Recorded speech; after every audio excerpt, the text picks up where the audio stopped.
Okay, this is chapter 5 of my book Sin Eater. Hope you're all enjoying it, and I'll continue. Chapter 5, An Accidental Bluff. Even though the medical mages had both teleportation and various communication spells, it still took considerable time to get a response to the scene.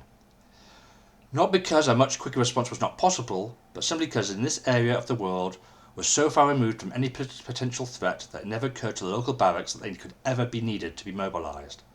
The barracks here were one of the cushiest numbers in the whole Sunlight Empire. It took at least half an hour just to find a key to where the crossbow bolts were kept.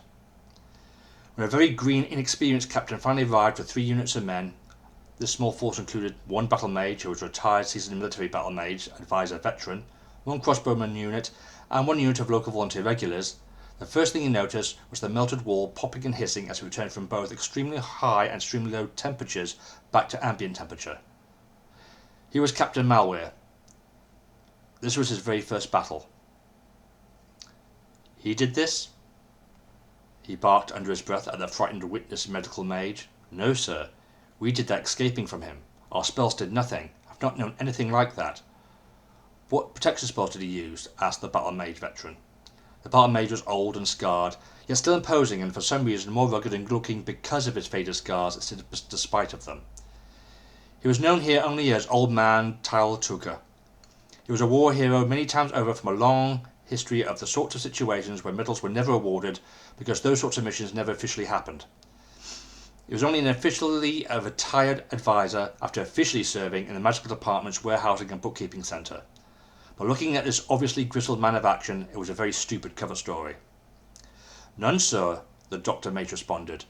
The 2 officers subtly nodded at each other and took each other aside. What do you think? Asked Captain Mal quietly. It means nothing, shrugged the battle mage Tucker. They're just local civilians. If this is a highly trained behind-line agent, they would have the sort of high-end protection spells that those flushing clowns would never recognise. Could you recognise them? Prompted the Captain Mal. Under these special circumstances, I can now reveal that before I retired as an advisor, I was a colonel of the counter-magic training facility. There's nothing he has that I won't know a counter for. I thought you were a bookkeeper. The old man's face looked blankly placid except for 1 single, slightly arched right eyebrow. They held a brief silent stare. You don't get to have muscles and covered in fine faded scars like that working in bookkeeping. The obvious suddenly dawned on the much younger, though still technically higher-ranking man. The older man pretended not to notice the younger, greener Captain flinch. But I'm retired now, and I fully respect your superiority and the hierarchy within the rightful chain of command, preemptively offered Lyle Tucker. The captain gave a quick nod of grateful acknowledgement before turning his facial features, figuratively, to stone once more. Less than 200 yards away, around the corner, just out of sight, the Sin Eater was naively, innocently asking for a map of the local town, asking for a map in the town square. With a quick cry, shout, and a march of troops, the Sin Eater found himself with 12 light crossbows aiming at him. Lined up behind, there were 12 battle mages, red ones at the ready. Flushing crap, he's only a child, hesitated the captain. No, he's not, growled Lyle Tucker, the veteran battle mage. He's just a future puddle. He just does not know it yet. The captain snapped out of his reverie and trusted his advisor's instinct. Crossbowmen, on point defence. The order given to shoot any horde of undead monsters or elemental guardians that, to his incorrect perception, clearly powerful mage disguised as a child may suddenly summon. Mages let fly. Meanwhile, the veteran battle mage Tucker cast an immensely powerful counter-magical protections onto his captain. The barrage that the medical doctors used in their attack was as a pea shooter to a mortar attack in comparison to the 12 battle mages' units' vastly more powerful and concentrated magical attack. 30 seconds later, the Sin Eater was saying to a very weirdly distracted stallholder, I only need to use 1 old used map. I have no money, but I can do a bit of work for you to earn it in exchange. The Sin Eater flinched as some wet pulp flew all over him. For a second he thought the stallholder had vomited on him, but he had not. The pulpy mess was the stallholder. As the 12 battle mages hit home on a 5-foot circle area centering on the Sin Eater, melting, exploding, imploding, and destroying anything in that circle in many creative and horrendous gross ways all within it. All except the Sin Eater himself. He was totally unharmed physically. Psychologically, though, he was stunned and in shock. He just had the most ridiculous, incredulous, surprised look on his face. People had gathered round to see the unscheduled and colourful execution, including a rather horrified Tug. As soon as it dawned on him what had happened and what the pulp on his face actually was, the Sin Eater simply ran. He tried to dodge, duck and weave as he ran, even though everything he knew about crossbows meant that he would surely die.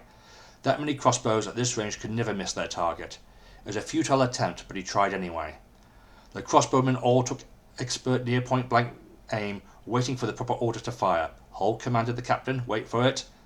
Sin Eater started running up a hill, his lungs burning with effort. Hull continued the young captain. He was making the right decision based on the information available. There were plenty of effective and missable range left. The crossbows took quite a bit of time to load in combat situations where every split second counted, much longer than longbows. Longbows were superior in most ways, except maybe in penetration power, but only at very short ranges only. But a good longbowman took decades to train up to a standard, while a crossbowman could be trained in only weeks. He did not want to only have 12 good men to be armed with what would effectively only be unloaded paperweights. As an automatic response, the captain's hand went to the hilt of his sword. He was on the cusp of giving the order to fire. Tug looked at his brothers. He felt in his very bones that the Sin Eater was no Satite spy, but then again, what he was thinking of doing was treason. He weighed his personal pride against what was at stake, considered what had been given, and made a decision. Sorry, sir, Tug spoke up. Nothing happened. Sir, this is really important. Sir, Tug insisted. The captain span around with his hilt still on his sword.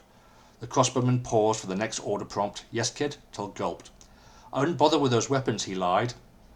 I tried thumping him in the playground, not knowing what he was, and everything just bounced off him. I even threw a heavy stone, and he did not even bother to notice me. I'm lucky to be alive. I'm lucky that freak ignored me. I think he may be immune to normal weapons as well, sir, gulped Tug. It would make sense, interjected the advisory battle mage.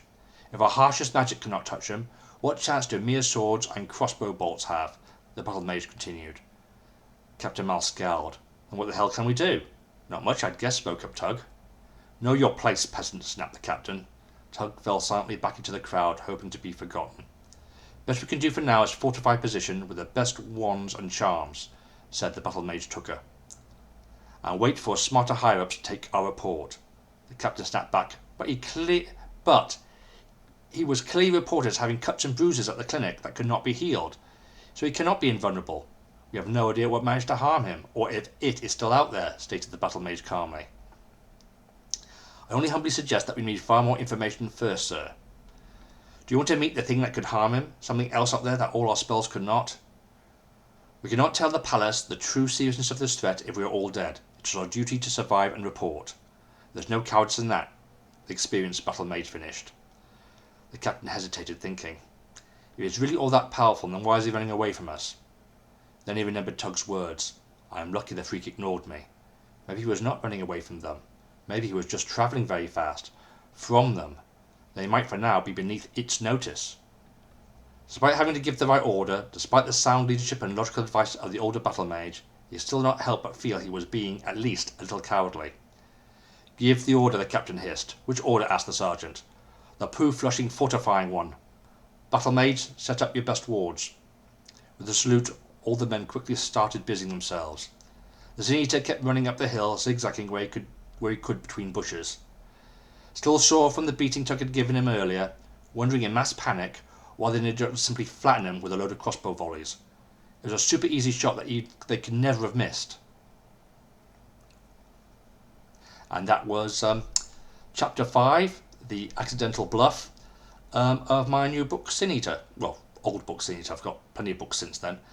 I'll post this up, and I'll wait for a load of hits to make it worth doing Chapter 6. Thank you.